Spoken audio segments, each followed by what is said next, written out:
Hello viewers, welcome to home making with Vaishu.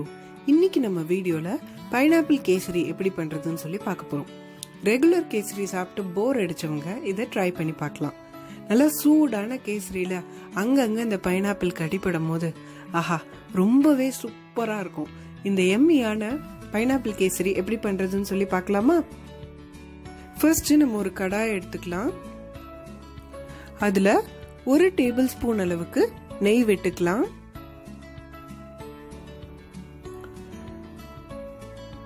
நெய் கொஞ்சம் உருகினோன்னு அதுல நம்ம முந்திரி திராட்சை சேர்த்துக்கலாம். நமக்கு பிடித்தமான அளவு தான் இந்த கேஷ்யூஸ் அண்ட் கிரேப்ஸ். உங்களுக்கு எவ்வளவு பிடிக்குமோ நீங்க சேர்த்துக்கலாம். இதை நம்ம நல்லா கோல்டன் ப்ரௌன் ஆற அளவுக்கு நல்லா வறுத்து நம்ம இதை தனியா எடுத்து வச்சுக்க போறோம். இப்ப பாத்தீங்கன்னா நல்லா வறுபட்டுருச்சு. இதை நம்ம தனியா எடுத்து வச்சிடலாம். இப்ப இதே கடாயில நம்ம இந்த பேலன்ஸ் இருக்கிற நெய் அப்படியே இருக்கட்டும். இதோட 1 கப் ரவா சேர்த்துக்க போறோம்.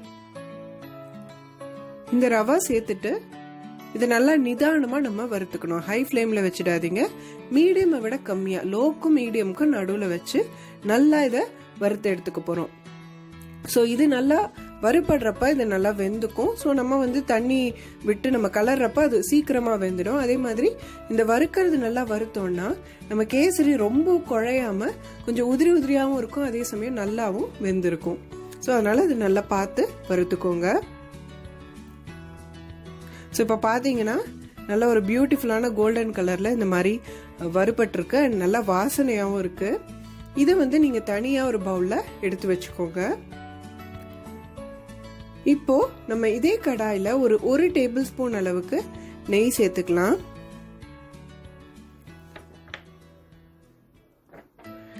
நெய் நல்லா உருகினோன்னு ஒரு கப் அளவுக்கு அன்னாசி பழம், பைனாப்பிள் 1 கப் அளவுக்கு சேர்த்துக்கலாம்.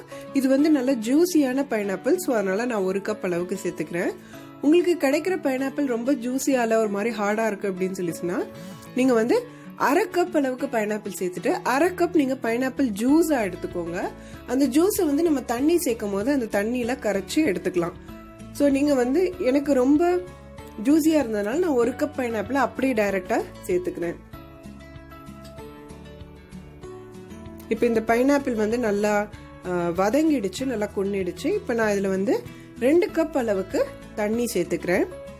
ஸோ இது பைனாப்பிள் இன்னும் நல்லா இந்த தண்ணியில கொதிச்சு வேகும்.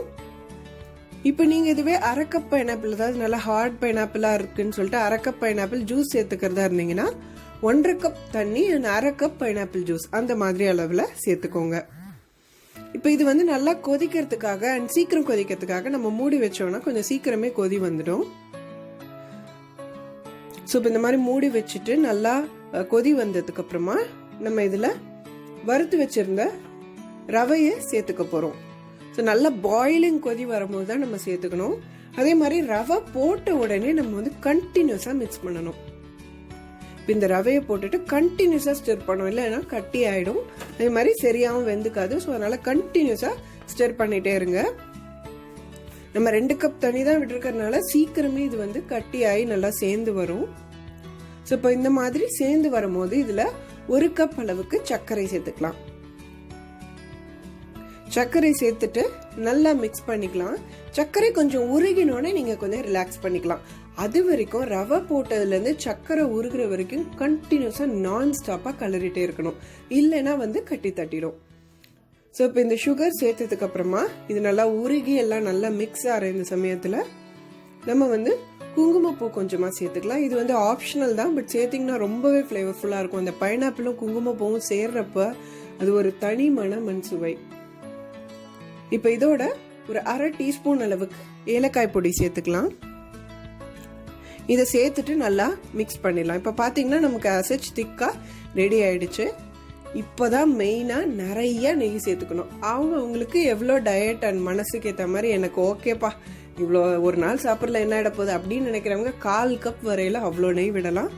இல்ல ஐயோ இல்ல பயமா இருக்குன்றவங்க நெய்யே விட வேண்டாம். நம்ம அதுக்கேற்ற மாதிரி நம்மளோட இதுக்கேற்ற மாதிரி நீங்க நெய் விட்டுக்கலாம். மினிமம் ஒரு 2 டேபிள் ஸ்பூனாவது இந்த ஸ்டேஜ்ல சேர்த்தாதான் நல்லா இருக்கும். ஸோ இந்த மாதிரி சேர்த்துட்டு இதோட எல்லோ ஃபுட் கலர் நீங்க வேணும்னா சேர்த்துக்கலாம், இல்லைன்னா இதை அவாய்ட் பண்ணிக்கலாம். ஸோ நான் ஃபுட் கலர் கொஞ்சமா சேர்த்துட்டு இது எல்லாத்தையும் நல்லா மிக்ஸ் பண்ணி விடுறேன். இப்போ பாருங்க, அந்த நெய்யெல்லாம் நல்லா உருகி நம்மளுடைய கேசரி ரொம்ப ஒரு அருமையான டெக்ஸ்சரில் இருக்கு. இப்போ இதை நம்ம பிளேட் பண்ணிடலாம். ஸோ இந்த மாதிரி ஒரு பிளேட்டில் போட்டு நீங்கள் மேலே ஒரு முந்திரி பருப்பை வச்சு அழகாக டெக்கரேட் பண்ணி நீங்கள் எடுத்து சாப்பிடுங்க. நல்லா யம்மியான ரொம்ப சூப்பரான ஸ்வீட்டான பைனாப்பிள் கேசரி ஜம்முன்னு ரெடி ஆயிடுச்சு. நீங்களும் செஞ்சு பார்த்துட்டு எப்படி இருந்ததுன்னு சொல்லுங்கள். இந்த வீடியோ உங்களுக்கு பிடிச்சிருக்கும்னு நினைக்கிறேன். ப்ளீஸ் லைக் பண்ணுங்க, ஷேர் பண்ணுங்க, மறக்காம சப்ஸ்கிரைப் பண்ணுங்க. அண்ட் அந்த பெல் ஐக்கான் கிளிக் பண்ணீங்கன்னா உங்களுக்கு நான் எப்போ வீடியோ போட்டாலும் டக்குன்னு நோட்டிஃபிகேஷன் வரும். Thanks for your time. Take care. By.